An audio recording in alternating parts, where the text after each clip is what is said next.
like some electronic ignition thing. I mean, if you look into it, it was extremely impressive. It shows the ingenuity and the amazing engineering abilities of Japanese people. But the second point I quickly wanted to... right, Double? What's that saying? The same people that invented the Walkman. They're very good. Very good camera, everything. But secondly, just on this point, this whole gun control debate, this ship has so long sailed. It's great in Europe. I think it works great in Europe. It does work great in Japan in general. But, you're not going to, just because, these people, it is part almost of the American religion. It is just so deep. It is in the Constitution. It's as important to Americans as the freedom of speech or the right to due process and all these things. You are not going to get what you hope for with gun control in any way. It's only, and people now on the left, leftist people, are some for their various reasons. Some think the fascistic government's coming for them. Some think whatever, but they're starting to get armed. They're starting to think about forming militias. Like, this is not, you're never gonna, in our lifetimes, in your grandchildren's lifetimes, you're not gonna get rid of the right to bear arms in America. It would be a bit like banning prostitution in the Netherlands. Exactly. Yeah, so, actually, do you want to go, or? I think I was after her. Did anybody mention a ban? Why are we talking about bans? And why does prevention have to be shot? And naturally, after someone is shot, the question of gun control typically comes up.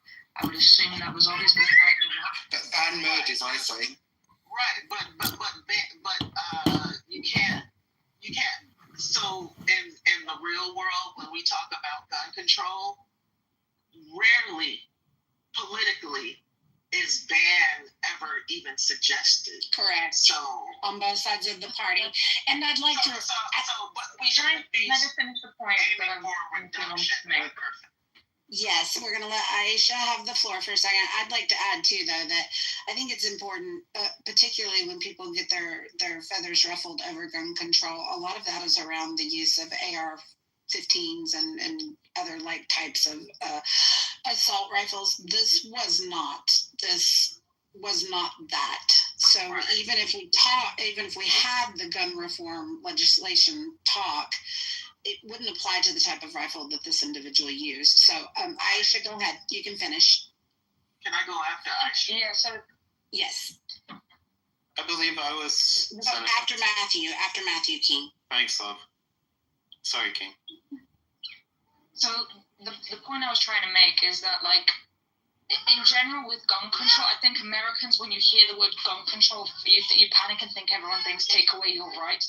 But like the thing is that even in the UK, we are legally allowed to have guns. It's just strict laws. Like it's actually such like a national sport, like what fox hunting, pigeon shooting, even farmers. I think even if you go like to places like Wales and Scotland, which by the way is part of the UK island, I think it's one in every five households because they're agricultural lands. So typically, like all those farmers, like it's so common over there for them to have rifles and things like that.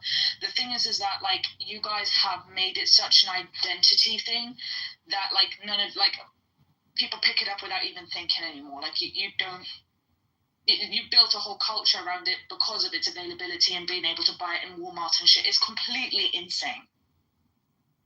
You do need to regulate it. It is out of control, whether you like it or not. No one's saying get rid of them because you have fucking bears in your country. Good, have guns. No one's worrying about that. But the way that you can just go walk up and buy them in Walmart is retarded. And you have to face that. Agreed. May I speak? Yep, go ahead, Matthew. Well, I lived in Japan for 10 years, and I go every year, and it's different. It's not perfect. First thing, guns are not banned in Japan. Almost every farmer has a gun. They just have to be locked away, and it's stricter. And I just looked it up. Over the last 10 years in the United States, there were 467,000 gun-related deaths. 500,000 over the past 10 years.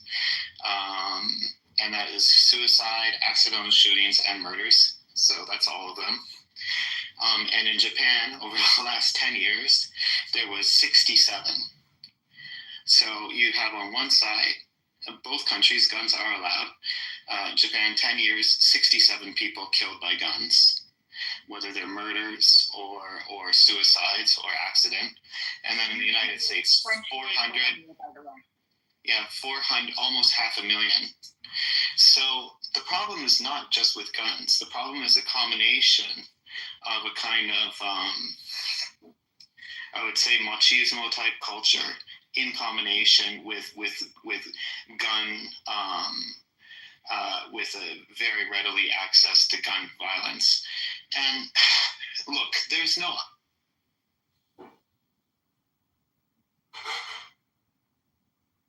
Did he get cut off? What happened? I don't know. God intervened. I know. I'm sitting here and thinking, let's talk about the 750,000 every year that are saved. Don't we talk about the murderous intent? I don't understand why everyone's talking about the means and not the motive. Both is important, but the fact that you're negating one half of the conversation is a part of the problem. Because he could have killed him a different way.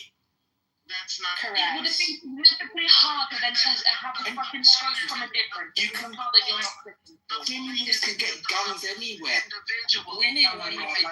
We really need one mic. I was going after Matthew, and no ratio. The point is not this one individual, right? Again, children. Like this is again my personal belief. After I saw the complacency after Sandy Hook, I knew it was a wrap for this country because if a classroom full of kindergartners could get blown away, and there was no level of this type of outrage afterwards, and immediately it was declared, we don't want to have the gun conversation. We don't want to have the gun conversation. Again, noting that gun control in this country, no one has ever suggested in seriousness. People say it out their mouth because people generalize and are not precise, but no one has ever advocated for gun bans.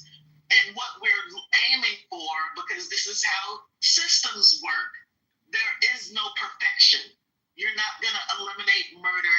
You're not going to eliminate drug use. However, when I go to the goddamn drugstore, I have to give them my ID to buy Claritin.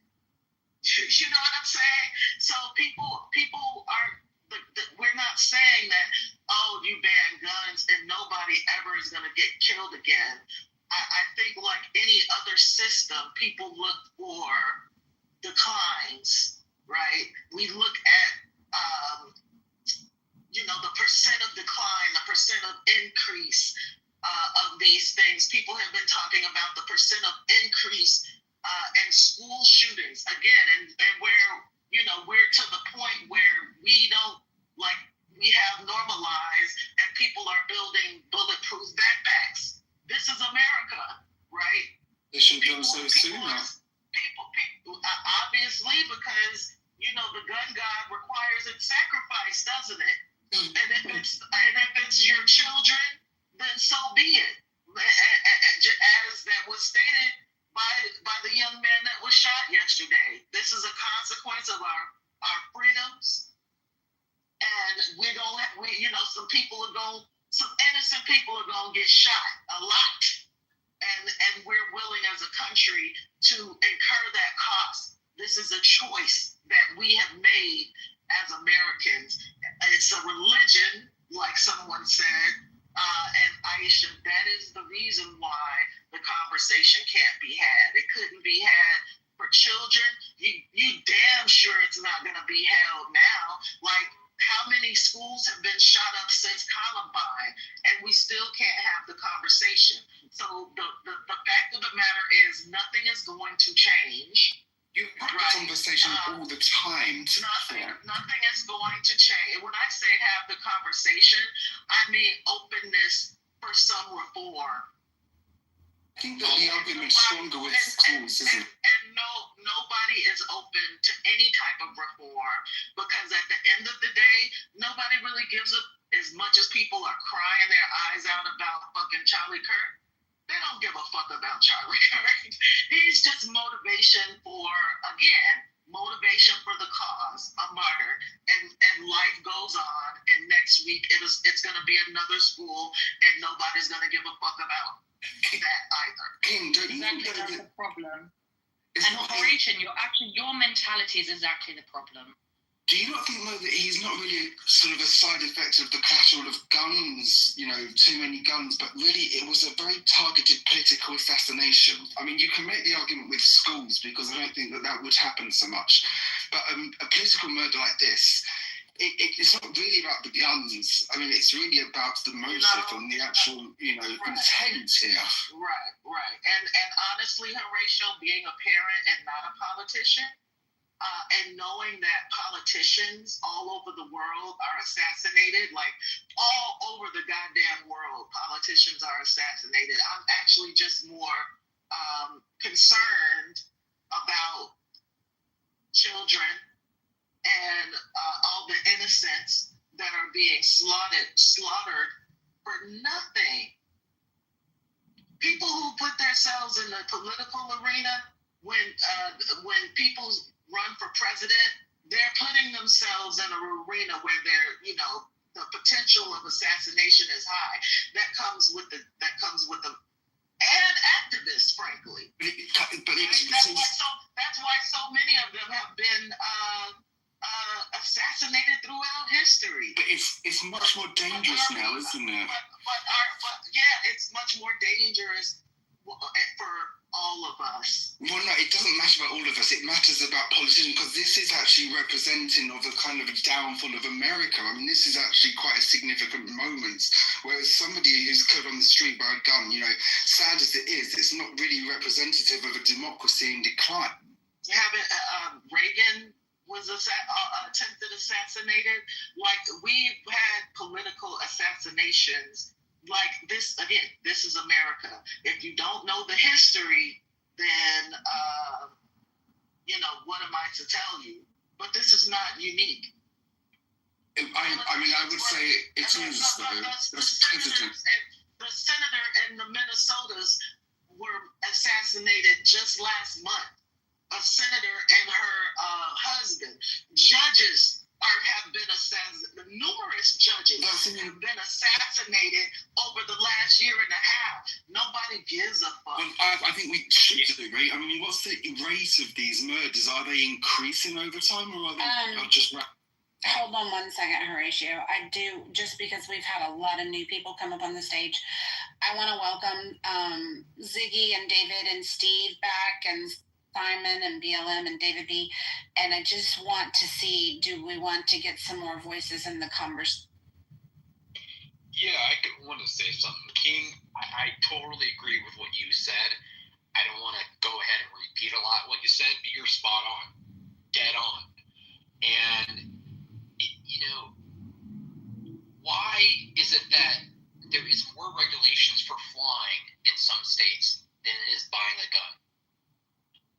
I used to study a lot when I worked for the Department of Homeland Security active shooting situations, and it just boggles my mind why we can't have some sort of regulations in some states on guns. I own guns. I'm not anti-guns, but some sort of regulation, and then right when it gets brought up regulations, this defense can get brought up by many people that say, no, it's not the guns, it's not the guns. Well, yeah, we need a multi-level approach. Just having gun regulations is not going to take care of all the percentages of stuff, 100%. We can't, there's nothing we can do to take care of 100%. We need a multi-level approach. Regulations on gun, proper mental health, proper community support for people. I mean, the list goes on of what we need to do to tackle the situation. And also, why in the hell is Charlie Kirk, what happened to him is horrible. I mean, someone was assassinated in front of a shitload of people. That's traumatic for many people. But this is getting more talk than the 3 kids that were shot in high school. give a shit about these kids. It's just normal. It is normal now for kids to be shot in a school. That is sickening. And I'm not saying Charlie Kirk.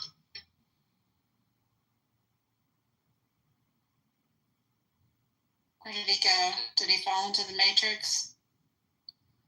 David, we can't hear you.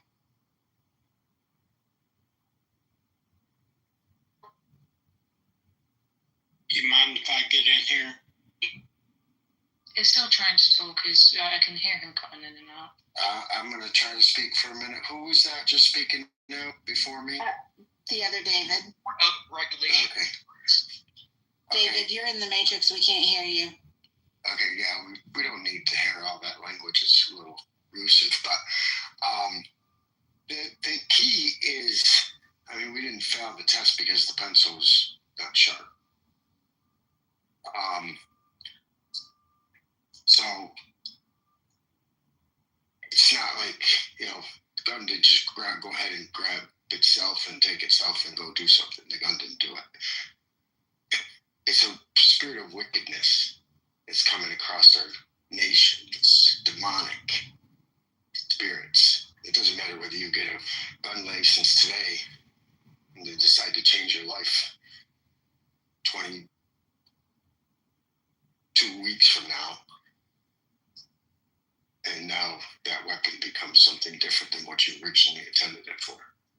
Because life fluctuates, it changes, relationships change, people change. So it's not the gun's fault. It's not mindset in your mind. They control you by your thoughts, your action, your minds. We have to pull down the strongholds. We have to do it community-wide. We have to do it in our families. We have to do it in our relationships. We have to do it in how we speak. Our words have power. You know, that's why you don't need to be just blatting all over the place.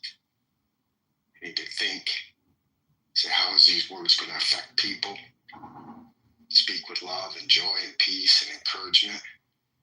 And correct people where they need to be corrected, but do it in a gentle, meaningful way, so that we can all grow together and be united. That's what's so nice about these platforms, is we can come in and speak humbly and speak respectfully towards people. I mean, these poor kids, I mean, they had a dad yesterday, now they don't have a dad because of some maniac. It wasn't the gun's fault. What's that? Can I just ask you, do you believe that, just like in general, do you believe like kids, it should be harder for them to access guns? Kids? Children. Okay, do you understand that this is gun control? I think it comes down to an education. It comes down to having the right. No, but do you understand that this is literally gun control? The topic that you're too afraid to talk about. I'm not too afraid to talk about it. I'm telling you that it's not the guns. I'm telling you, if you believe that a gun is going to go off and just kill somebody without somebody actually being activated to do that. But no one here is anti-gun. Okay, so what do you want? What's the question that you're asking for? I'm wondering, like, why, like, I believe in gun regulations, which a lot of Americans get offended by immediately because they don't understand the actual meaning. Like, gun regulations is as simple as making it harder for children to get a hold of. That would be regulating guns. Okay, how I would say it would be that we make it more in alignment that when they get the gun, that they understand that they know how to use it appropriately and why would a child need to get a hold of a gun, point blank, full stop? Because they can ricochet, kill themselves by accident in any shape or form. Doesn't matter if they know how to professionally use it. Why the hell would they do that below the age of 16? Like, why would that even be a thing? I've started hunting when I was 14 years old. It's not unusual. It's not people go out and hunt all the time. I had it I worked in agriculture part of the UK. I had guns growing up, and I think it was incredibly stupid and irresponsible because those things can things can go wrong with guns, and it could have been dangerous, and I could have died from it. Simple. And I don't believe that it justifies anything. Well, not if you guys. It doesn't matter whether you're a child or if you're an adult. It doesn't matter. The gun could go off and things can happen. I mean, it doesn't matter. It doesn't matter what age you are. Why allow that? Accidents happen. You go out for a car drive and things happen. You go out and get on an airplane and things happen. It's 9/11. Somebody just got shot. I understand the topic. But however, the way that you're addressing it isn't 100% appropriate, is what I'm saying. Now, if you say To that you, could I ask a different we don't want children to have guns, we do not want children to have guns. I'm not arguing with you. What I said, That was my whole point. No, I said the But way that was my remember how I point. said Okay. Back to one mic. We can only have a conversation when one person is talking at a time. Yeah, and I know that. I was speaking until she stepped in and interrupted Correct. with a question. I'm going to And I'll give address you. that now. I'm going to give you 30 seconds to wrap it up, and then we're going to go to Steve, and then Jane, and then if Ziggy or BLM or Simon want to chime in, we will hit them next. Okay, so yes, it is through gentleness is how you get the proper things done. So as I expressed, our words have power, so we want to use our words appropriately. So I'm saying it's how you're addressing it that's wrong. So yes, nobody wants children to have guns unless they are being supervised with somebody that also knows how to use the weapon properly and according to the present laws and under the right conditions.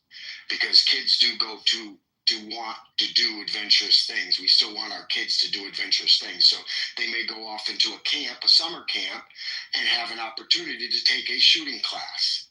And we want them to be able to do that with the appropriate supervision. Beyond pellets, Okay. what's the point? Wait, Aisha, hold on. We've got several people in the queue. I want them to be able to do. I want them to be able to do it, and I want them to be able to do it without too much red tape if that's what their parents want them to do. And that's all I have to say about the children with the weapons at this time. Thank you very much. All right, Steve, you're up next. Yeah, I think one of the things that kind of got out of focus here is no one's saying that someone that gets shot in a school is less important than what's going on with Charlie Kirk. That's it. That's not a thing. What it is, though, and what's the significance of this is we've reached such a fractured political point in this country that the social compact that we've made with each other on how we're going to live our lives together as Americans has become very unstable. And so when you get someone either on the left or the right that's articulating a position in a fractured political environment that gets taken out in this way, it becomes like one side's not playing fair here.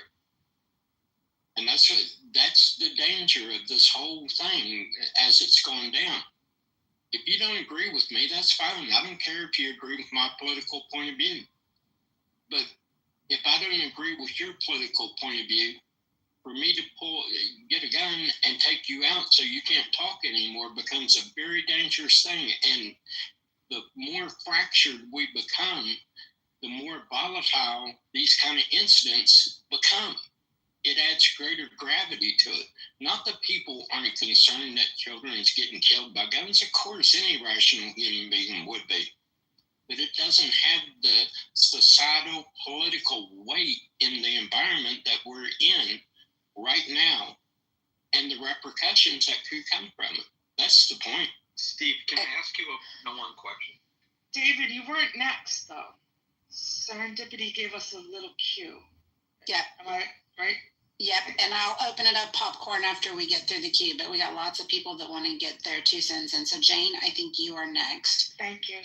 Wait, Serendipity, did you add BLM to the queue? Did I add who? BLM? He noted in the chat that he wanted to put your name in the chat if you want to be in the queue, maybe. Okay, yeah, no, I didn't see him on stage. I'm just addressing the mic flashes that I'm seeing on stage. Yeah, add BLM to the queue too, please. Okay. I have hi everyone. I have a question. I wrote it in the chat, but it's probably just better asked out loud. And I just came, so if this is covered, just tell me. But I am earnestly wondering that if you're grieving Charlie Kirk or talking about him as a hero, now murdered through political violence, which is horrible. So I should have started there.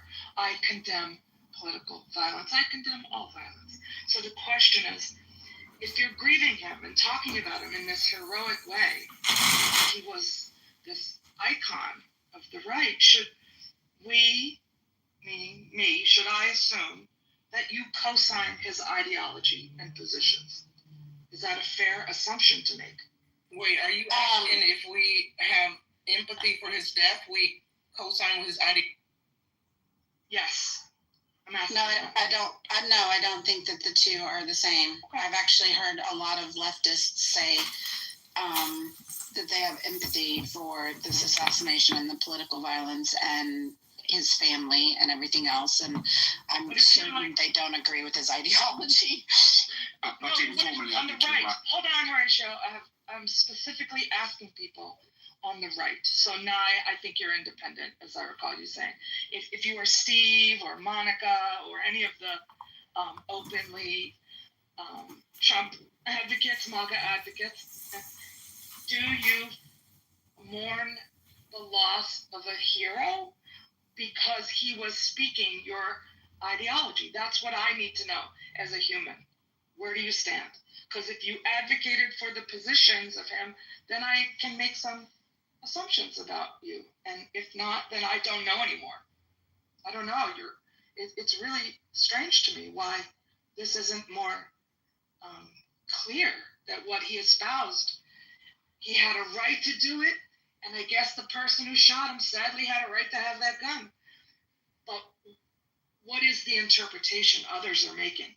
Because I want to assume, well, if you're sad, Monica, another question that you know the answer to, but he espoused a great deal of bigotry, hate, and I'd say a Christian ideology that some people call extreme. So I'll summarize it that way. I'm being kind. So I'm just wondering, what are conservatives feeling about this? I consider him a hero because I consider him a free speech advocate. He very much promoted his right to be able to respectfully go and engage with these college students and welcome them to the table and have the conversations. I don't think you're ever going to find a person that I agree with 100% on every ideology. So I would never make the assumption of categorizing anyone else in that regard. He's made comments that have certainly come to my attention that I call into question and that I intend to look into a little bit more. And I'm just certain that we didn't agree on everything. And I say this coming from a not MAGA but a Trump supporter, a conservative for sure. But I believe that he talked the talk and walked the walk, and I believe that he was assassinated because somebody didn't like his First Amendment right to express himself with speech. And I think that he's one of the people that did it in a mannerism that appealed to a lot of people.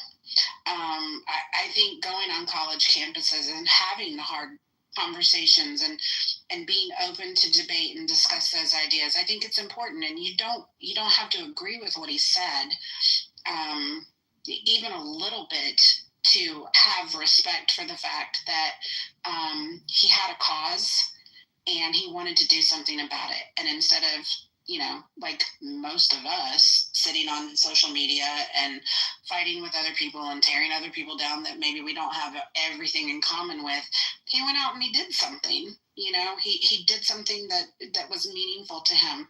And so I think, if for no other reason, you have to respect that. Jane, and I think if you don't like him, I don't think that you should feel compelled in any way, shape, or form to have compassion in the situation, but I also like I gotta admit when people make comments like, we shot that guy in the neck, we shut him up. I am also entitled to my personal opinion, and I am side-eyeing you when you're making excuses for the fact that, like, well, you had it coming. Because I didn't agree with what you said, you had it coming. I'm definitely going to side-eye and judge people in that regard. And I can, I mean, it tells me something about their character too. So, yeah. Now, I know we have a long queue, so I'm going to go to, let's see, BLM, and then Simon, did you want to speak? We're going to do BLM and... After BLM, I'm happy to. Okay, perfect. Yeah, thank you guys. Thank you, Serendipity, Nye, Monica. Listen, there's a few things I want to say. Number one is, our Second Amendment right, there's no restrictions. It is the right to keep and bear arms. First, for regulated militia, thank the Lord. Then the second, so that's a collective right that has been, Supreme Court's ruled on it. Constitutionally, you have a collective right, and then you have an individual right. That right will not be infringed upon. So that's number one. Number two is the idea that gun control would stop this shooting is just, it's laughable. This is a long-range rifle, full-action rifle, most likely a hunting rifle. The idea that they were going to restrict hunting rifles ever. The only time we ever even discuss restricting weapons in America is handguns and it's ARs. That's it. That's all the discussion is. Because handguns commit the majority of these mass shootings that we see, and then ARs commit some of the more damages that we see. A full-action hunting rifle was never going to be ever talked about in gun control.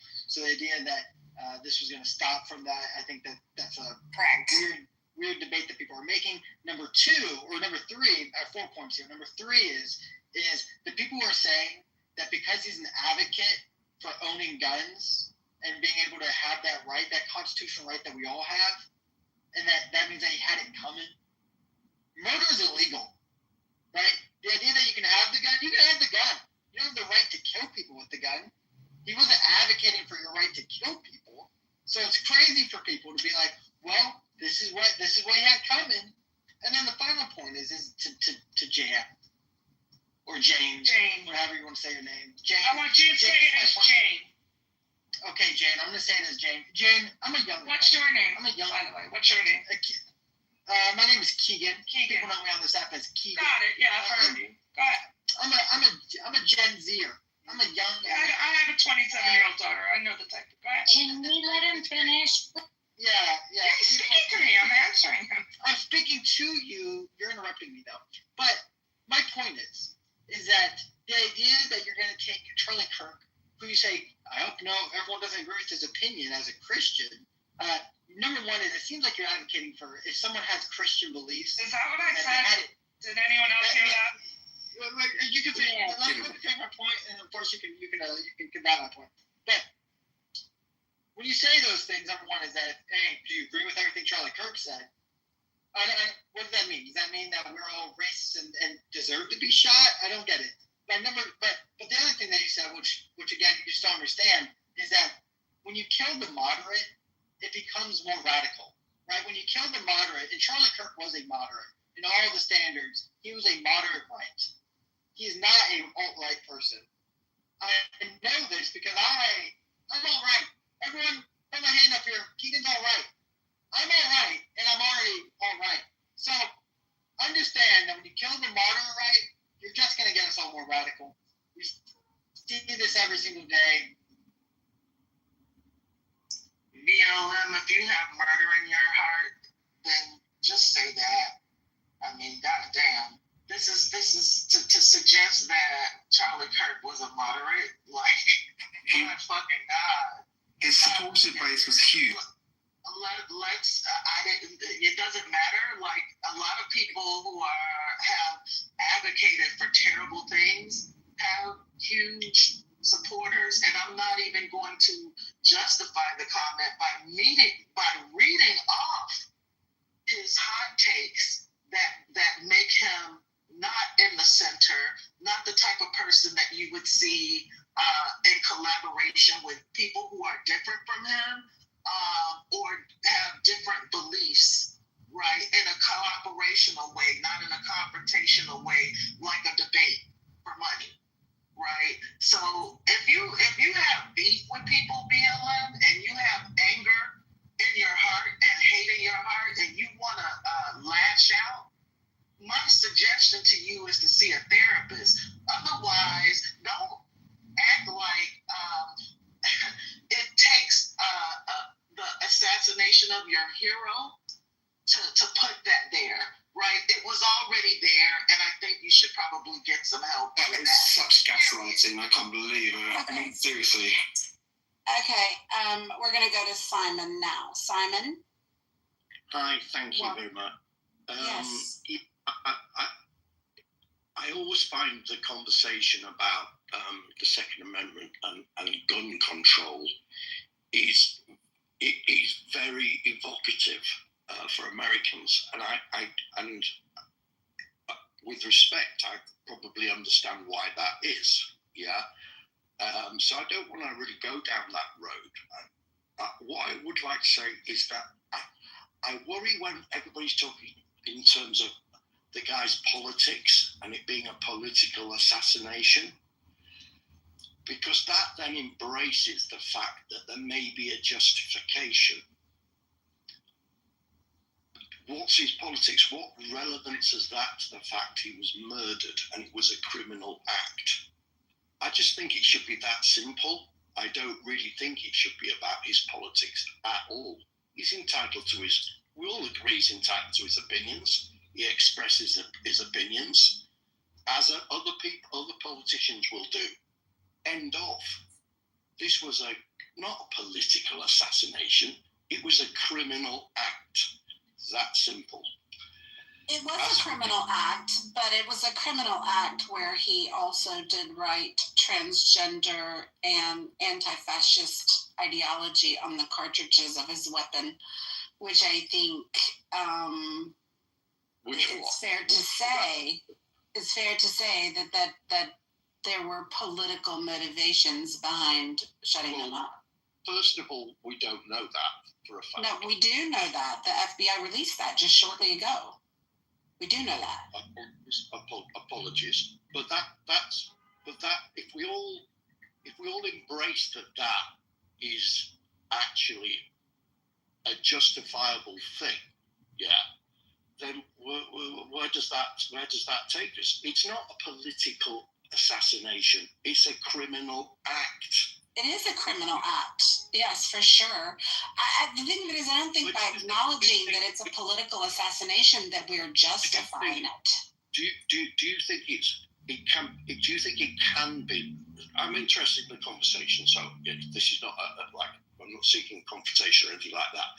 So do you think it can be in any shape or form some person going, I assassinated him because of his political views? Do you think that someone who is the assassin actually really is motivated by that? Or do you not think they're just mad? Of course it's I think both are true. I think both are true. I think the person is mad. I think the person has got serious mental health conditions, and I think that the political climate in this country motivated his target. So okay. I mean, do you not think both can be true? It wasn't a randomer, was it? I can totally see where you're coming from, but I still don't. I don't think that goes from madness to, because the political side of things it's a reason, isn't it? Do we live in a society that is a thought through, sensible or not sensible? That's the question. Yeah, just sit with the thoughts a minute. Let's see what else. But serendipity, I have a really Norm, you'd be the better person to address this. I know people think we're enemies, but we are not. And I don't want to hear. Tell them that if they think that, I tell them that we're not. Thank you. I would like to be preemptive in asking resistance not to posed that anyone from Israel was part of the 9/11 massacre.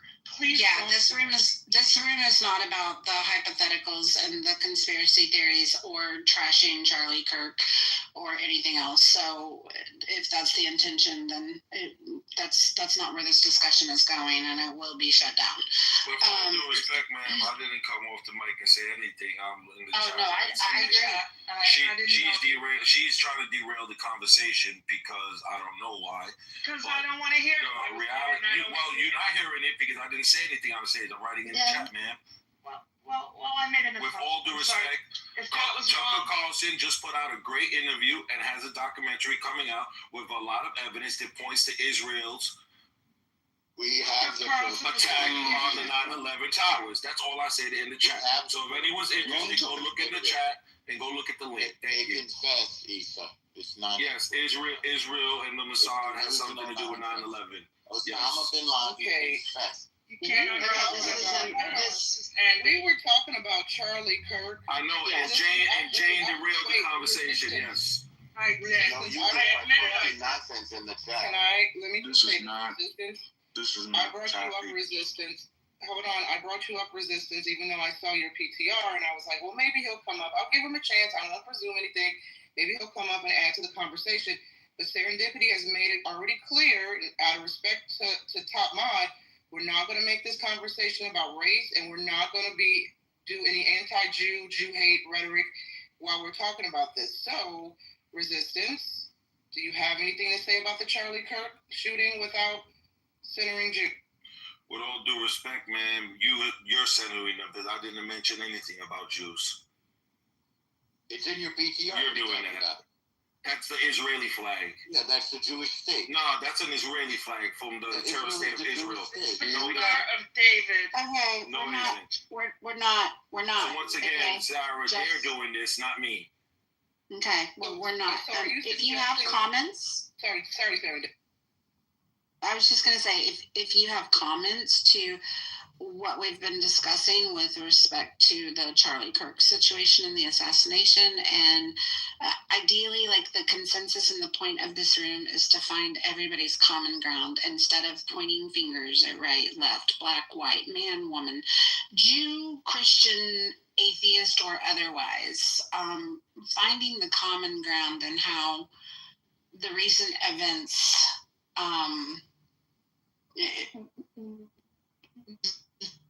things that we all agree on. The fact that political assassination is not okay. Well, I don't agree. And what can we do as American citizens to... You don't agree that political assassination is not okay? This wasn't a political assassination. He's not a politician. He's just He's a political figure. To who? To you? Figure. He's a political figure. What office did he run for? What office did he run for? MLK was also a political activist, and we consider him a... Yeah, exactly. He was doing political activism. No, but we consider MLK... For people who were being oppressed. No, he was not. Charlie Kirkland was involved with propaganda and hate speech. His name is not Kirkland. His name is Kirk. Right, Kirk McGurk. And he was, unfortunately, murdered due to his own ignorance. And we know that Americans have a lot of ignorance. And we have a lot of people who deal with hate speech and a lot of people who are a lot more crazier than him. So unfortunately, no, that's what you're doing.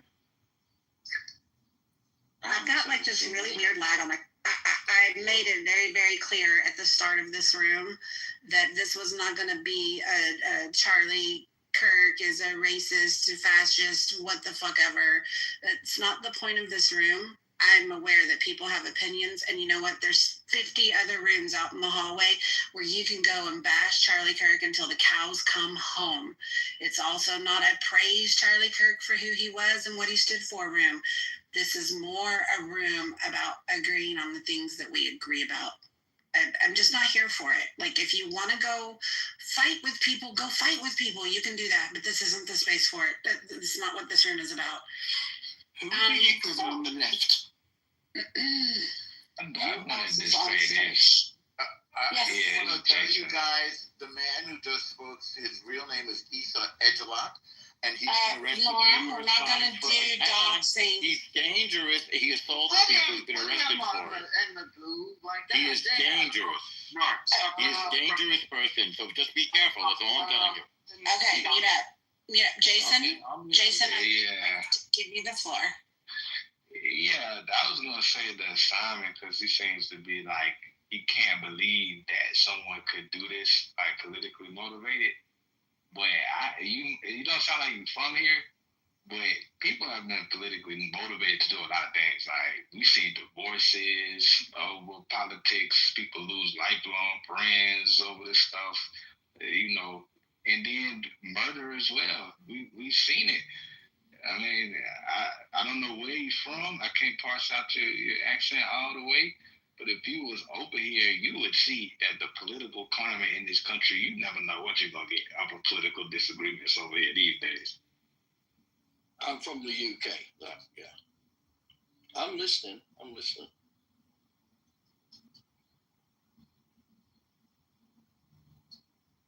Sorry, y'all. I'm getting a terrible lag.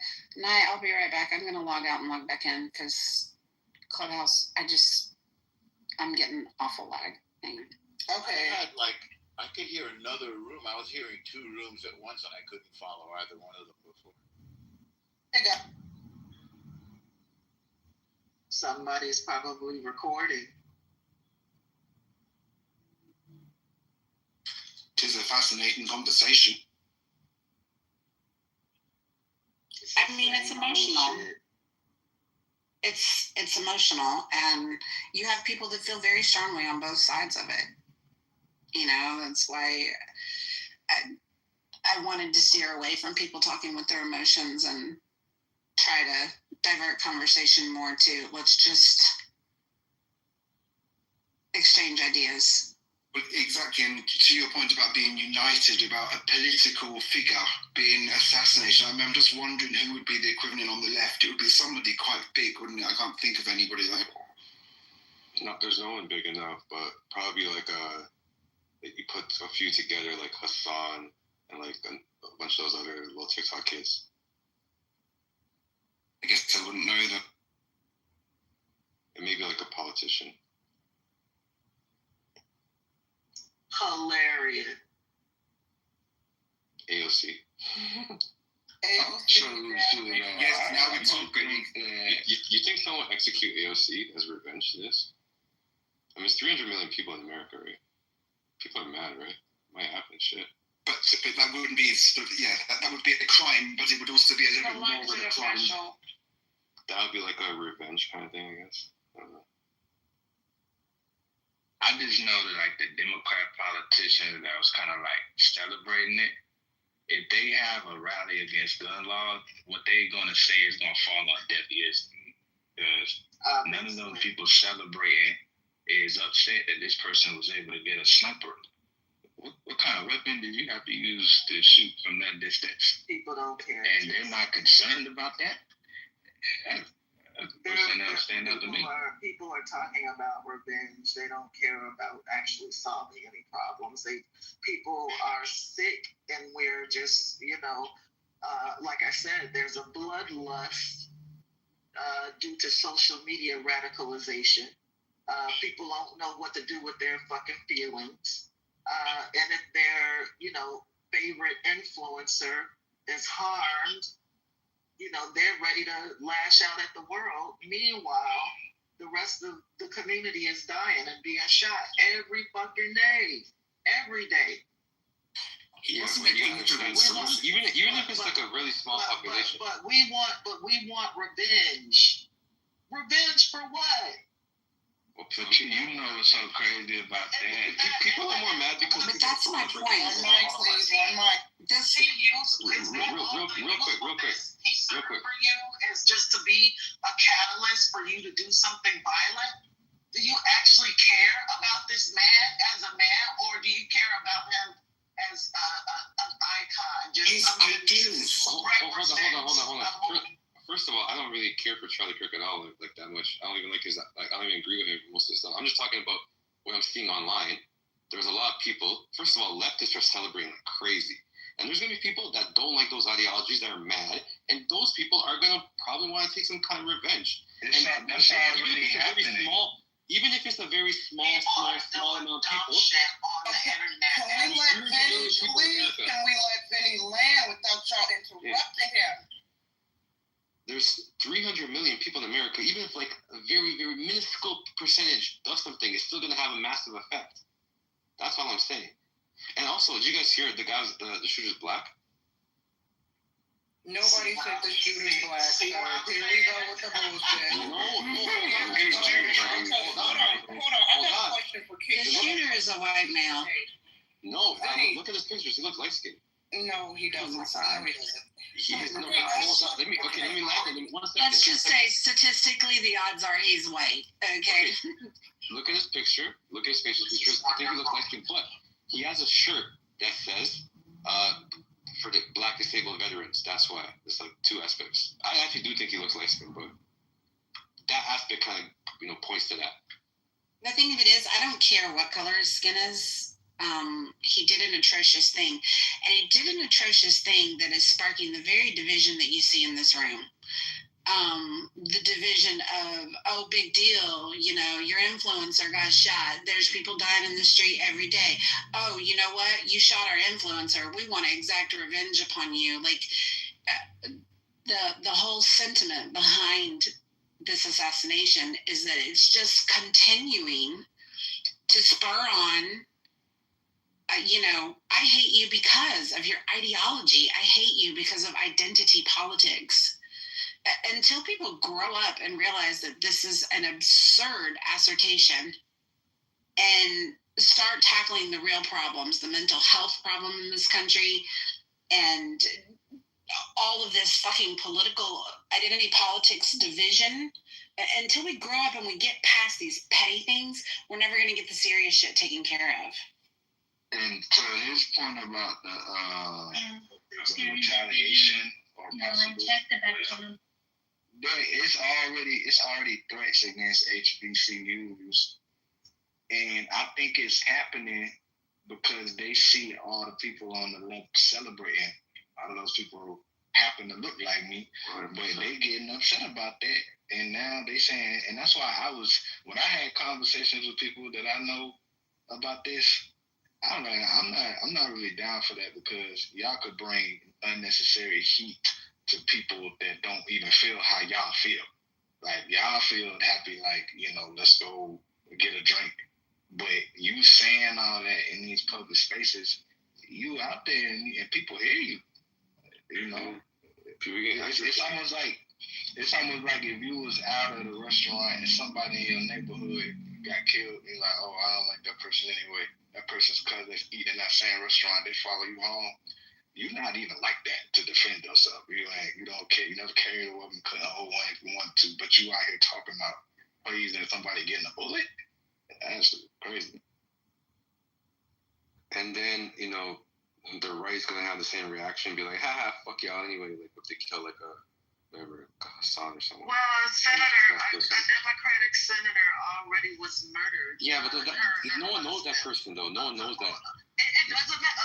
It does matter though. They have to be a known person. Like, people know Charlie Kirk. Somebody knew these motherfuckers. Somebody, but not the vast majority of people didn't know them. This guy's like, everyone knows. Everyone either hates him, loves him, or is indifferent to him. But they know who this guy is. They've watched his videos. Everyone's seen it on YouTube. Like, this is different. Yeah, but it's just a guy like you. It doesn't matter though. And you see how he got killed, like on video, close up. Like, that is like, it's different. It's different than those senators that no one even heard about. AOC would be someone that's known, right? That would be something like that. Like, people that are known is big. There's a big difference as those nobodies, Those nobodies. Those nobodies in general society. This is how we feel about the children too. Hold on. I want to address something that Jason said. Jason, you noted that, I didn't hear about this yet, that the HBCUs are, campuses are being threatened or receiving death threats. Yeah, they're locking down. Yeah, listen, I'm not saying it's okay, but what do we expect is going to happen when Black folks have been celebrating this man's death since it was confirmed that he died? Black folks? Our dear brother Tariq King, King, can I just get a sentence or two out, please, before you interrupt? Please, because I try not to interrupt you. And you don't tell me, you don't police my language, Queen or King. I'm going to say what I want to say, and then you can respond. I don't interrupt you, okay? So let's show some respect. Now, Black folks, not exclusively Black folks, have been celebrating this man's death since it was confirmed that he died. Our good brother Tariq Nasheed hosted a Twitter space last night, had 6,000 people in there. The title was, Should Black People Show Empathy? 99.9% of the people that he let speak, Black of course, because most of the speakers were Black, or most participants and listeners were Black, all came off the mic and said, no, we shouldn't show sympathy. Yes, he deserved to die. JB hosted a room last night where I expressed my sadness over his death for many reasons, even though I wasn't the biggest fan, but I noted what his death symbolizes for me. Caught heat from Black people for showing sympathy that this man, somebody's father, brother, son, was killed seemingly over his political views. Now, of course, we don't know the motives behind the shooter yet, and until they apprehend this person and he speaks and shares his motives, we don't know. But we can assume that Charlie Kirk's rhetoric made him a target and what got him killed. And I noted that that's scary. The symbol, what's the message we're sending as a nation here in America, that someone with polarizing views deserves to die? I've been in rooms all day hosted by Black people, dominated by Black people, conversations where they're saying, yes, he deserved to die. Somebody came on the app earlier today and said, F Charlie Kirk, a Black man, a gay Black man, not that it mattered, but I only say gay because he said because of what Charlie Kirk said about gays and trans, he deserved to die. So I say all that to note, Jason, if HBCUs are being locked down because of this, I'm not surprised. Exactly. On one hand, Black folks are saying, not our problem, we should stay out of it. But on the other hand, they're celebrating his death. And let me be clear, we know it's not all Black folks. And now, they're surprised that the HBCUs are being threatened and I'm locked down? Yeah. Okay. Yeah, they stay waiting on a reason to do something to us. And they like, boom, there it is. We niggas celebrating somebody that we love. Now we got them. This is what I'm saying, Jason. People don't need a fucking reason. These people already have this malice in their heart. And Charlie Kirk is a useful symbol for them to acquiesce behind, to do what the fuck they wanted to do all along. And again, we know this because this is not the first assassination. This is not the first political assassination. It's not the first political assassination where randos on the fucking internet, like they always do, thanks 4chan, talk shit about a person on their death. Like, this is what has been going on the internet since its inception. So I don't understand. And Tariq Nasheed is not my motherfucking brother. This is what I'm saying. I am sick of these fucking parasocial ass relationships people are forming with these fucking influencers. Like, it's ridiculous. Now motherfuckers are talking about doing others bodily harm because of some motherfucker they fell in love with over social media. Get out of here! Like, this is ridiculous. People don't even care what they're saying. In 9/11, now. Wait, hold on. Happened yesterday. That bullshit happened yesterday. In 9/11 now. In 9/11 now. Y'all need I put him down in the audience. I'm sorry. We've got a one mic policy. It's 2:05 p.m. Central Time. Some of y'all need to check your pill box. It might be time for the medication. Vinny, can you mute up while people are talking because we're getting feedback, please? Thank you. King, I'm going to show you the respect that you don't show me. Did you have a chance to land? Because I want you to have the chance to land before we move on to the next speaker. I'm fine. I've landed.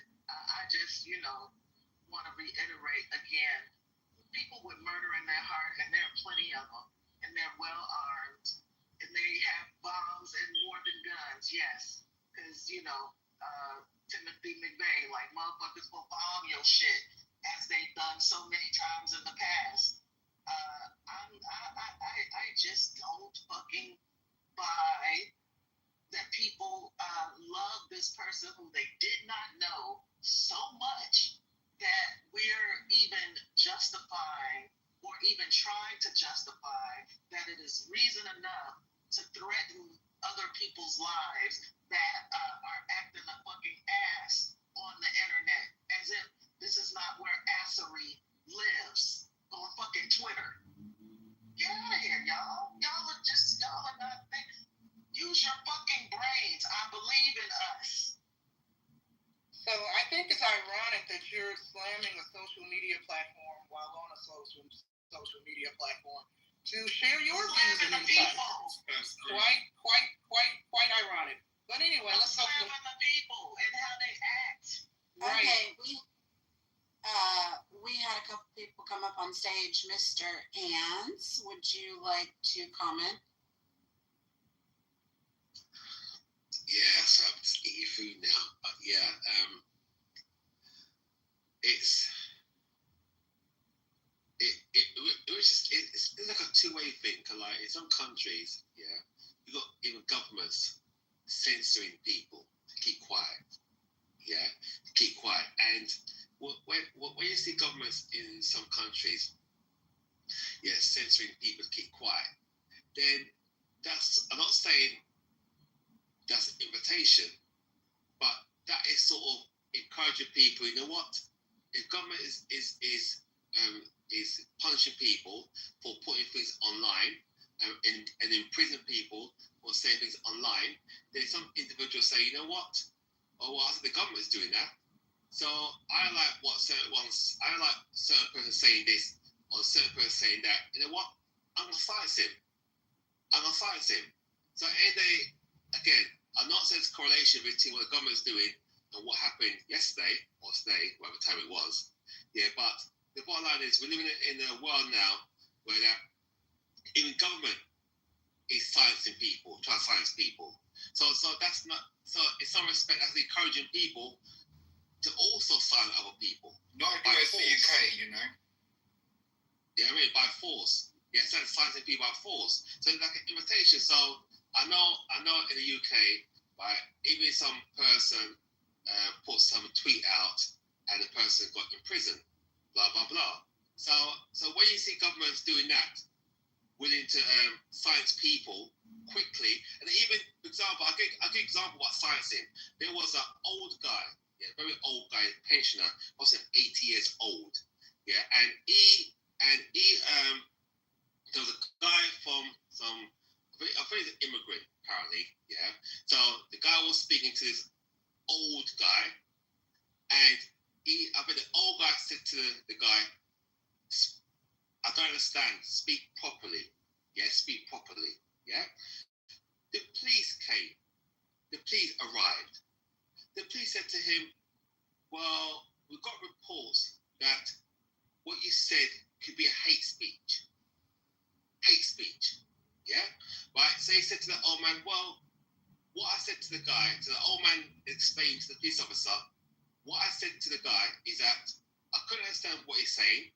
I said to him, he said, speak clearly. That's it, speak clearly. Oh, that's English words, speak clearly. The police told him on camera that could be considered a hate speech. Considered a hate speech. So if you're saying, if someone is this is the UK government, well, the UK police should just. Oh shit, what happened? Uh-oh. I don't know if I accidentally moved him because I clicked on his profile to add. But come back up, sir. That was a mistake. No, it was a mistake. You know I love British people. Bring him back up. Where did he go? Maybe his phone died. Maybe. Yeah, because I don't remember clicking on a button. I don't see him. Profile. Okay. I don't see him down there. Oh, well, you room for 1.0. I understand. Because I was going to tell him this is the first time Because I've raised this very point in a couple rooms where UK speakers have come in on various topics, and he's one of the rare voices to come in and actually admit there's a problem.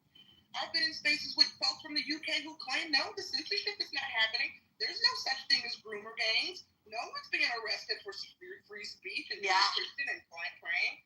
I was going to applaud him for actually coming on the stage and admitting what we're seeing here, reported here on social media and our media. So I hope he comes back in because I really appreciate it. So you got halfway there, but wrong topic. I can tell you now, that I've definitely had a conversation where I've gone, sorry, I don't understand you. Yeah, I've done that because I'm just telling the truth. I don't understand them because they're obviously heavily accented in their speaking of English. Well, I'm not worried about saying that. I'm not worried about the fact that I'm going to get the police turning up for sort of hate crime, racist related. I'm not. No, I'm just telling the truth. I'm not saying it hasn't happened. I'm not saying that. But in the country I live in, yeah, if I can't understand someone because of their heavily accented English, I can tell them, and I'm not afraid of doing that because it's not hate, it's just the reality. Sorry, I can't understand what you're saying. I don't understand. Yeah, so from my point of view, that is, you can make individual instances more significant, yeah, as they are. They shouldn't happen. The police, if that's true, yeah, that shouldn't happen. The police should just be a bit reasonable and go, okay, well, he didn't understand him, and all he was saying is, can you speak more clearly? So, hey, come on. This is part of the problem of the world we live in. Let's just be reasonable about it. He's not being racist. He's not a hate crime. He's just saying, I can't understand what you're saying. All this American English is so difficult to comprehend. What, sorry? All of this American English, it's very difficult to follow. Well, I know. Hey, but, we try our best. But so I don't want to make a big drama out of it because I don't think it's the truth of the reality of the situation. Okay, we do have grooming gangs as a problem.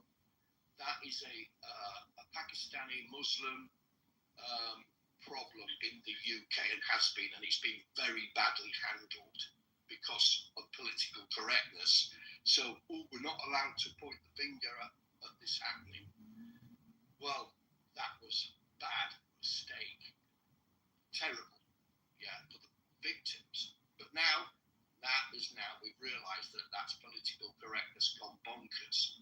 So we do have instances where political correctness, if that's the right way of describing it, it's gone too far. But I think there's now a rebound on that. So hey. I mean, it gives you a perspective from where you at. I mean, if you haven't seen the attacks on free speech that we've seen, God bless the UK. You know what I mean? I hope it stay like that. But we fighting for it over here. That's what's so concerning about Charlie Kirk.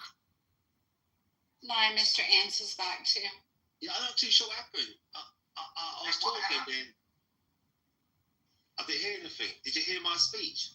We did. We heard most of it, yes. I had clicked on your profile because I was going to add you because I really appreciated what you were saying. And I don't know if I accidentally removed you from the room. You didn't. He wouldn't have been able to get back in if you had. Oh, okay, cool. Oh. Yeah. Yeah, I was speaking then. Look, I thought I caused a storm. It was silent.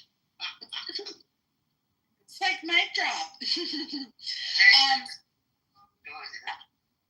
Go ahead, King, because I was going to do a slight diversion because Anne's got a song that just came out that she wanted to play, but go ahead and get your comment out. I just wanted to Jason to expound on how we're fighting for the First Amendment in this country. Like, what are the examples? So I'll give you one. COVID 2020 election. Anything anti-democrat scrubbed off the internet. Couldn't even say it. Some of these stories you found out was true years later, But at the time, you couldn't say it. They was going to block it, put a big fake fact check on it, or delete it altogether. And they went to Congress talking to the owners of Google, Twitter, Facebook to talk about what you're able to say on the internet. And that's just one instance. And they found scientists, actual scientists. So does the First Amendment, I thought, was a protection against government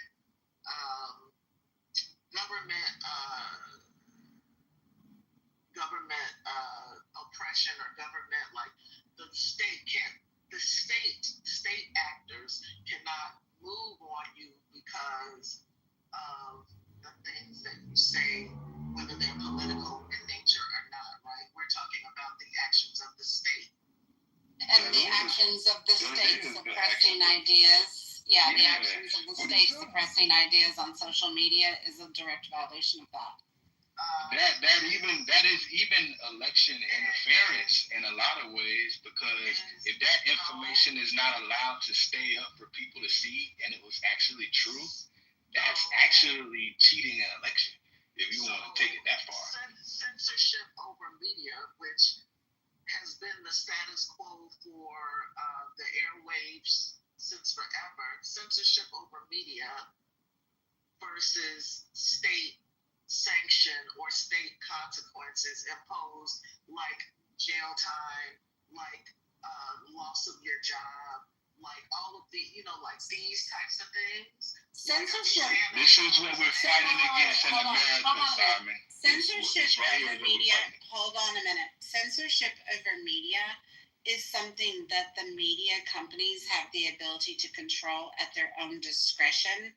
But per Mark Zuckerberg in his congressional hearings, he was actually directed and advised by the government which things were allowed to stand as fact and which things were allowed to stand as misinformation that weren't actually misinformation, and that is the violation.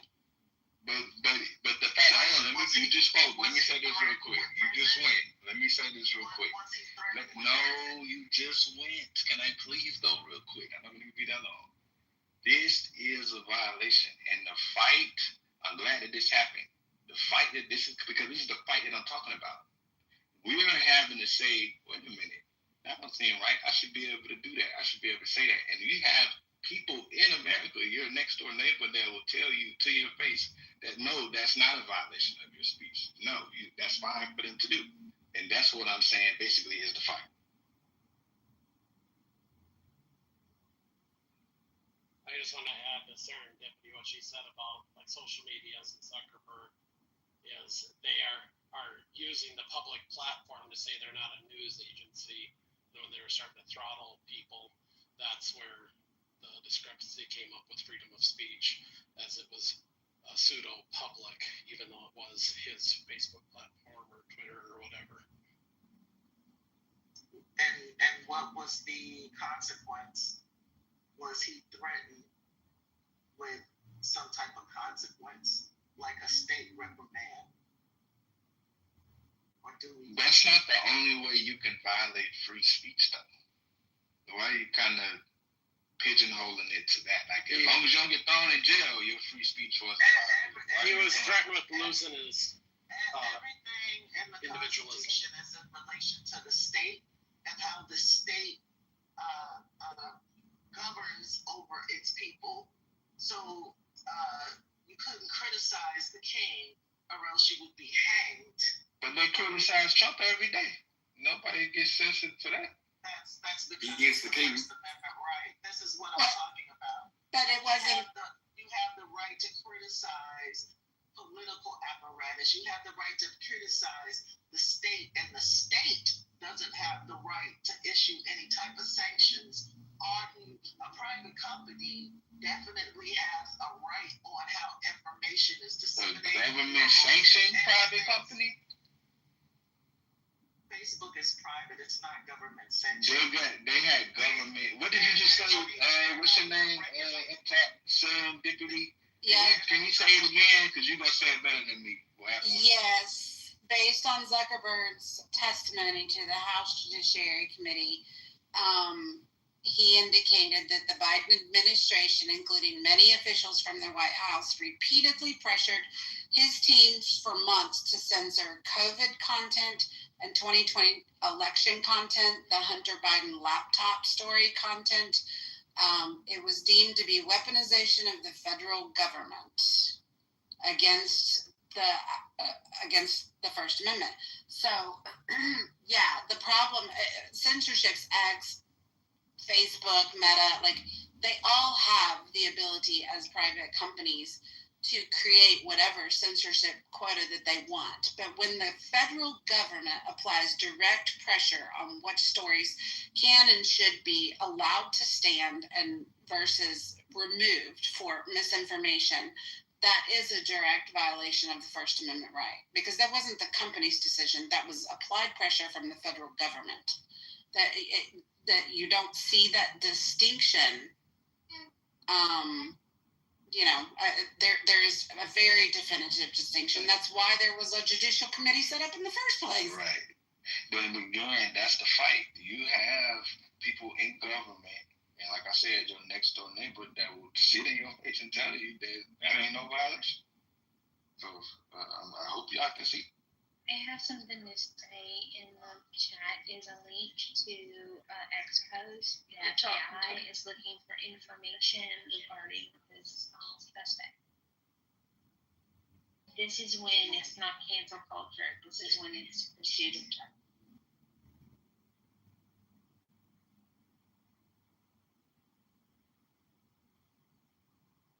Okay, can I play this song? Yes, Anne, go ahead. I think now would be a good time. Yeah. You want to give a little background on this? Yeah, so Tom McDonald just posted a song called Charlie. It's 2 minutes. I thought it was pretty good. Let's see, I'm going to change my audio quality. All right.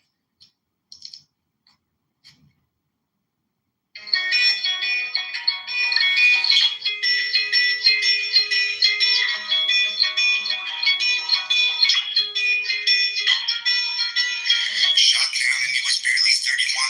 Another bold coward took a life with a gun. He left behind a wife and a daughter and a son. All he did was try to speak for all of us. And I'm so tired of the hatred and the narratives. The patriots ain't dangerous. Woke people are the terrorists. They shot and killed the father. Sent a message to Americans. They ain't gonna stop until they bury us. Dear Charlie, I don't know if you can see us now, but if heaven has a window, I sure hope you're looking down. Cause we ain't going quiet. We gon' scream your name loud and you're gone. But I swear to God that we gon' make you proud. We ain't backing off or giving up. I'll preach what you taught me. They may have killed a soldier, but that man had an army. This is far more deep than some political parties. And you can't kill freedom, so this one is for Charlie. This ain't the America that all our parents love. A good man tried to keep making it great. Pray that God will take care of us. The system is failing us. A good man died for the things that they say. And I can't just be quiet. So I gotta be brave, cause this is America. Lately it's scaring us. But one good man can change it all in a day. Killed in cold blood for having a discussion. And liberals are celebrating murder like it's justice. You didn't kill a villain or the evil that it comes with. You killed a father and a husband. And I'm so tired of the left and all the wokery. We can't get along if you just kill us when we don't agree. Sniper rifle fire from a liberal that no one sees. Scared I might be next to die when I'm just buying groceries. Charlie, well, make sure your children know that defending all our freedom is why you aren't coming home. I hope heaven has a window you can watch your children grow and hear your message echo from below. And we ain't backing off or giving up. I'll preach what you taught me. They may have killed a soldier, but that man had an army. This is far more deep than some political parties. And you can't kill freedom, so this one's for Charlie. This ain't the America that all our parents love. A good man tried to keep making it great. Pray that God will take care of us. The system is failing us. A good man died for the things that they say. And I can't just be quiet. So I gotta be brave, cause this is America. Lately it's scaring us. But one good man can change it all in a day.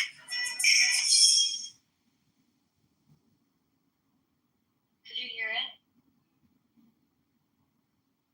Yeah, we heard it. Okay. Did you like it? I thought it was pretty good. Yeah, I think it's a little polarizing, but I mean, I appreciate the sentiments. I I know it's hard to take the left, right out of it, but we didn't hear Tom McDonald make a song about Melissa Hortman. You know? Who? And Melissa Hortman, the Democratic senator that was killed by a right-winger just a couple months ago, her and her husband. So is it advisable? Is it advisable that if you are a political figure and you're making controversial statements or statements that doesn't cause a lot of deep hurt feelings, should America provide personal security? That person in general? He had security, a lot of it. No, personal security. He had personal security. Yeah? Yeah. Okay. He had personal security.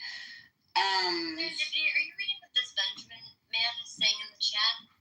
No, I'm not. Okay. Christian Kirk got what he deserved. Every other racist must get the same outcome. Yeah, no. Goodbye, Benjamin. It's a situation life here. Life is changing, and even in France, when a media director or media manager, I can't remember what the title he was, and he posted a card to Mohammed. Yeah, and then he live in France. He's got freedom of speech, blah blah blah. And that was a death sentence. So they came for him, the Matrix, and they killed him and other people. You understand? So it's. Are you talking about Charlie Hebdo? Yeah. Bert. I want to shout out to Bert real quick. I never said this was a free speech space. I also made it very clear at the beginning of this room that I wasn't going to tolerate the Charlie hate. So yeah, I mean, if you don't like it, you're welcome to hit the leave quietly button at the top right-hand corner. This isn't a free speech space. This is a space curated by us, and the topic will go the way we want it to go. So yeah, hit the road. The problem is these dirtbags, they mix up free speech with hate speech. And they're free to speak hate. That's the problem. But good for calling them out. Yeah. Anybody that thinks you're getting free speech on Clubhouse, you're living in a delusional world because there's no such thing. Yeah, you can Charlie Hebdo. Hey, I said what happened to free speech, but I was talking about Charlie's free speech, not Clubhouse. No, I know. I'm talking specifically to Bert. Oh, yeah. I'm talking to Bert in the chat who's, you silenced the man who wanted to come in here with his Charlie hate and post ugly, despicable things talking about how every race deserves the same fate. Yeah, like, I want to see it, and I want to hear it, and guess what? Top left, I don't have to. I think he was. But you can go start your own free speech space, and if you'd like, you can even leave a link in the chat to it. That way, anybody that feels the same way as you, they can follow you right on over there. He was just trying to get a reaction, in my view. Of course, he needs attention. He always needs attention. But I like to give people attention because sometimes they need a little pat on the head. Especially narcissists.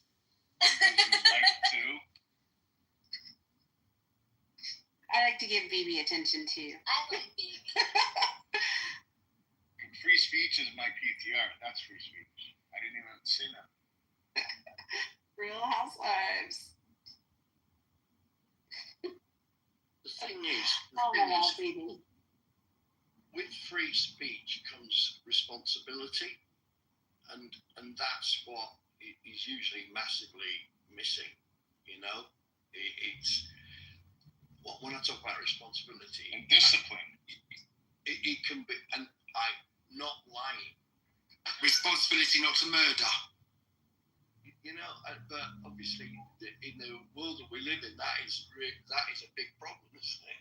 It's like nobody takes responsibility for lying and bullshit and everything, and so therefore it damages free speech. Perhaps the words respect rather than responsibility, which is more associated with rights. Well, okay, all right, I'm happy with that. No problem. We agree. It's good news. Well, is that the first? Well, you know, the quiet late at night, you know, sometimes.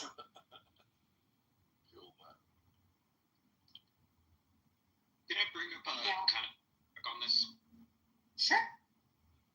One thing it just definitely annoys the shit out of me is whenever there's any type of assassination, whether it was the Nancy Pelosi's husband getting attacked, the Minnesota lawmakers getting assassinated, whoever it is, the bullshit conspiracy theories that come out right after people just spewing shit, and it does so much harm, I believe. Like, I'm not a fan of Nancy Pelosi at all. But to call out and saying, oh, it was, you know, when her husband got attacked, oh, it was a boyfriend, and this was mainstream media was pulling this shit. And I'm sure the same thing is happening right now with the Charlie Kirk stuff. I haven't been watching the media that much, but I'm sure there's some bullshit conspiracy theories going out. But that shit just annoys the crap out of me. And I guess I'm just triggered by people that just lie. And it just does so much harm when there's lying that goes on when there's a tragedy like this. Because, yeah, I'm not a fan of Charlie Kirk at all, but, you know, I'm not a fan of Nancy Pelosi's husband. But just the lies that happen whenever a shooting comes out, or a tragedy, or an attack, it's sad, it's despicable. Yeah. And it's toxic. And I support free speech, 100%. Like, I mean, if someone's walking down the street with a swastika flag, they should be legally allowed to do it. Now, if they get punched, I'm not going to feel that much empathy for it. But I think there's a difference of legality, but also, well, I guess there is, you know, defamation too. I think there, you know, it can be defamatory too. So I think that does cross the line to legality. What if they were walking down the street with a flag of dead babies? Just support that. What does that look like? I mean, if they're, you mean a picture? Green and red and black. Can you elaborate on that question? If they were walking down the street with a flag, a picture of dead babies, would you support that as free speech? That is free speech. People do it all the time. Mm-hmm. Yeah, that's where the responsibility comes in hand. Where you should be responsible and disciplined, and like walking down the street with a swastika flag. That's first of all, it's disrespectful, and you're not being responsible, and you don't have discipline. And I think that's hate speech, because we all know what the swastika represents. And the same if you were walking down the street with a flag of dead babies. I agree, it's irresponsible. Like, immoral. But at the same time, we have laws that say certain things, like this current administration. Laws in place, I'd be scared definitely. I want to be able to say fuck off Donald Trump. I want to say Donald Trump's a piece of shit. I want to be able to say that. And at the same time, is if there were laws against other people doing things that I disagree with, like swastika flags, it'd be so easy for this current administration to put me in jail for saying Donald Trump's a fucking piece of shit. No, but where's the fine line though? There's a huge difference between Donald Trump's a fuck off as opposed to walking down. I think that's people are recognizing the difference. There is such a minority of people. There is no free speech is free. Individuals don't adjudicate free speech. Individuals will punch you in your fucking face if you say hello the wrong way. See you in your neck. Again, we're talking about the state. Because there are many places still in this world where the state will have you. Who is that unmuted instead of teaching you now? Who said that? Khashoggi. People get murdered for their political stances all the time, still in other countries. That's how freedom of speech is applied in the United States. The state can't order your assassination because of your political view. Nor can other people, though. It is also the tyranny of the majority you have to be wary of as well, and I think it protects against that, doesn't it? I mean, I'm not American, but I thought it's not just simply the state against If you commit crime, if you harm people, then you're taking to you have to face criminal justice. I'm talking about freedom of speech. But if you're in an establishment and it's your establishment and someone comes in and they're yelling craziness, you have the right to ask them to leave. Like if I had a restaurant, somebody wanted to come in to my establishment with a fucking Nazi flag or a flag of dead babies, I have the right to tell them to get the fuck out of my place of business. But that's not freedom of speech. That's incitement of violence, and it's also disruption. So it's not like them having to sit down and sort of, espousing a view, is it? It's them inciting violence. What about if the views? What if the views? Yeah, that's disturbing the peace in the public space. What if your views are incitement to violence? Well, then they would be illegal. Absolutely not. You can't make people's views illegal. Well, that's how it is. That's the law. How can you even enforce something like that? Like that's how it's done. But to that point, people can ask you to leave, or you can leave. Again, this is not. People, individuals. We're not in charge. Like again, this is like somebody stupid in the downstairs in the audience talking about, well, you kick me off the stage. That's a freedom of speech. How about freedom of speech? And I thought this was a free speech zone and all of this other crap. Like it doesn't work. It doesn't work like that. If you're disruptive, if you come into a space and you're disruptive, or you say things that are inflammatory, people can ask you to fucking leave. Right. I'm a contextual free speech person. I believe that context matters. For example, I don't have a problem with it being illegal to shout fire in the middle of a movie theater. Okay, I understand that would be a terrible idea. So I believe that context matters. The one thing I wanted to say though is I don't think ideologies in and of themselves advocate to incite violence. Like there are a lot of bad ideologies, but the fact that they exist is not. That's not what incites people. What incites people is calls to action. And that's where you walk that very fine line of, is this freedom of speech or is this hate speech and you're trying to incite some form of negative action? I think there's a distinction there. Yeah, there's a distinction there though, because people can have wackadoo crazy ideas all day long. Clearly we have Nazis, we have white supremacists, people can have wackadoo ideologies all day long. And that's part of what, unfortunately, that free speech protection allows for. Even in BB's example of somebody walking down a street with a flag with a picture of dead babies on it, it's horrific. I am definitely judging you. And if it specifies the baby that you're meant to kill, then it's not localized enough. It's wholly inappropriate, Happening the same thing with the dead animals, the vegans, the pictures that they put out. Not localized. I mean, there's that too. Like I said, I feel like if within the confines of the right contextuality, like they have the right to do that. And I can hate it. I can abhor it.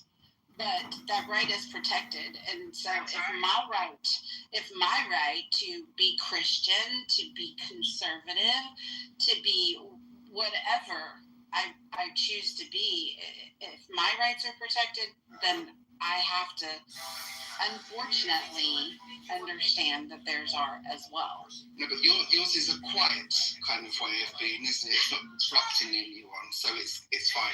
It's quiet. We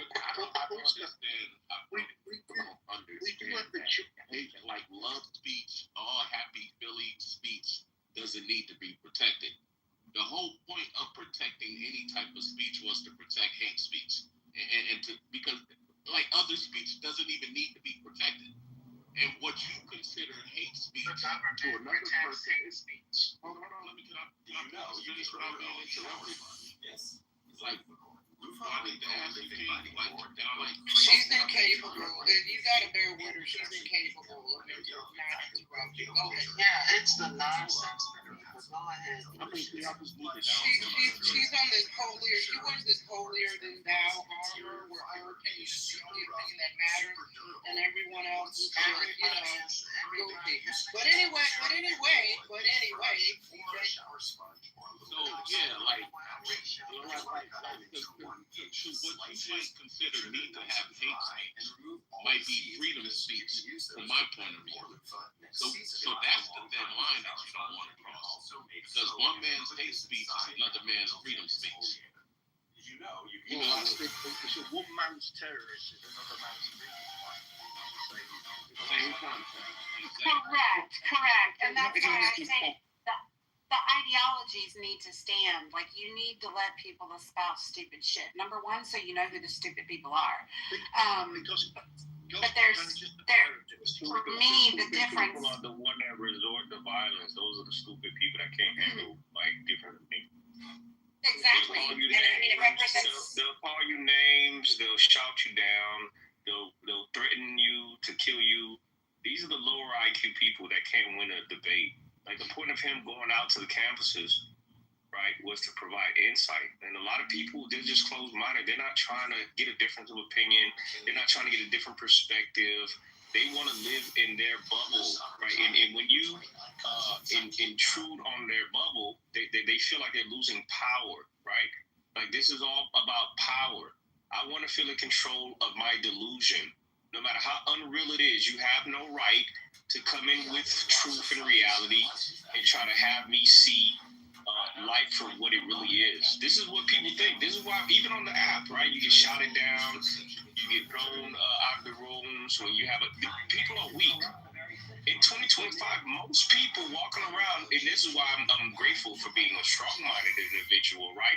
Because nothing that nobody says is going to make me doubt myself. Nobody's going to make me feel bad about myself. Call me names. None of that shit is going to work. You're weak. I'm strong. Like, this is a line drawn in the sand. Going forward, right? It's going to be strong, brave people that can handle the truth, and weak motherfuckers who are going to not be able to handle the truth, and they're going to teach that same shit to their kids. That's what the fuck is going to happen. Period. Well, I agree with you, but up to a point. Because the reality is, we've all got freedom of thought, right? So if a guy walks down my street with a flag of dead babies, I'm just going to go, yeah. He's not going to trigger me into some kind of like, that's illegal. If it's your baby. Yeah, correct. Freedom of speech is including hate speech and fucked up speech. Freedom of speech, you don't get to pick and choose. Right. This is correct. Like, police were not involved. These issues that we're talking about are not freedom of speech issues. This is not an issue of the state. This is an issue of individuals with guns who are armed and who may have all of their marbles, or maybe have other ulterior motives, like all of the revenge people are talking about, right? Like, these are not freedom of speech issues. Wait, no, we're talking about somebody getting killed because of their freedom of speech.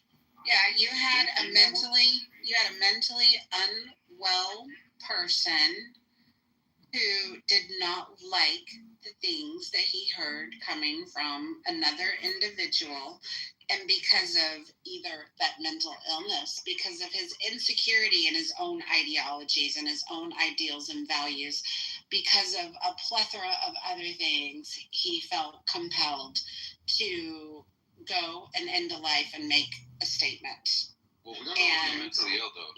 We don't know if that's it, mentally ill. You gotta be mentally ill to kill somebody because of something they said. No.